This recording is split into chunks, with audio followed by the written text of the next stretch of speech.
Hi everyone, my name is Amanda Bonney and I'm going to be sharing about Martin Luther King Jr. today.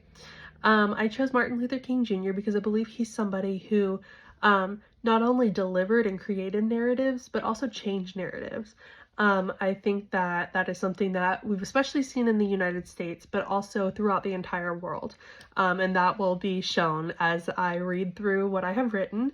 I have done some research, and anything that I share that is from a source, I will be sure to let you guys know, but also it will be in the video description below.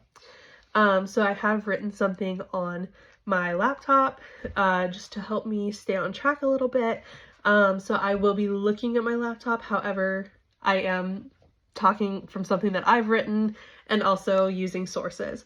So if I'm looking down, that's why. And I'm so sorry, my cat is next to me. She's wanting to be the star of the show as well. So I'm so sorry if she might be a little bit of a distraction, but I'm gonna go ahead and read what I wrote. I said, Martin Luther King Jr. changed the narrative of segregation and equality. His mission was to end racism in a peaceful manner. Many of us have heard of his I Have a Dream speech at least one time in school. We celebrate a national holiday for him, but have we ever taken time to truly understand the way that he showed us what peacefully changing the narrative looks like? Martin Luther King Jr. practiced something that we learned in Chapter 3 of our text, pro-social behavior. There is an example given on page 150 about how children were more influenced by what a model did over what they said. MLK was a man who led by this example. He never had intentions of becoming violent in his protests. In fact, he was against violent protests.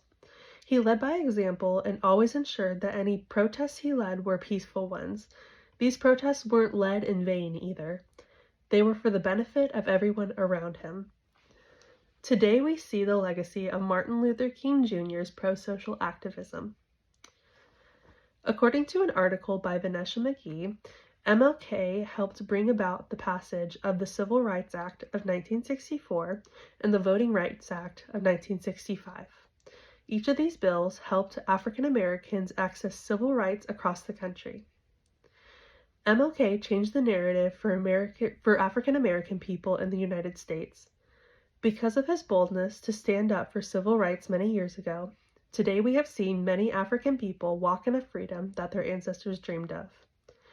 In pursuit of African American voting rights almost 60 years ago, MLK paved the way for the African American politicians and even an African American president to be leaders of the free world in our generation. This is something that couldn't have happened without his pioneering efforts. Because of his boldness, today we celebrate and honor Martin Luther King Jr.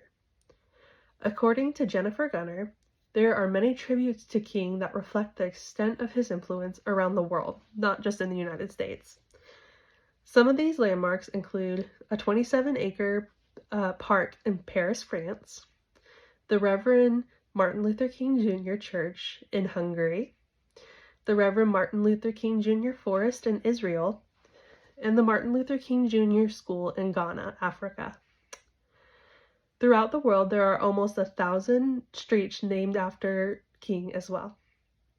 Martin Luther King Jr. is an excellent example of changing the narrative for the better and the legacy that lives beyond our own selves.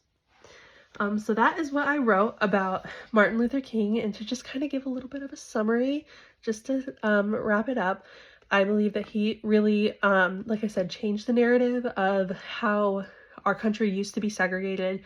There obviously used to be a lot of racism, and while our country is not perfect in the equality of everybody, this was a massive step forward that paved the way for who is in leadership now and who has a voice now, and that should be everybody.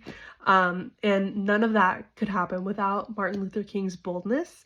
And yeah, so I think that that is why he's such a great example of creating a narrative and changing it as well.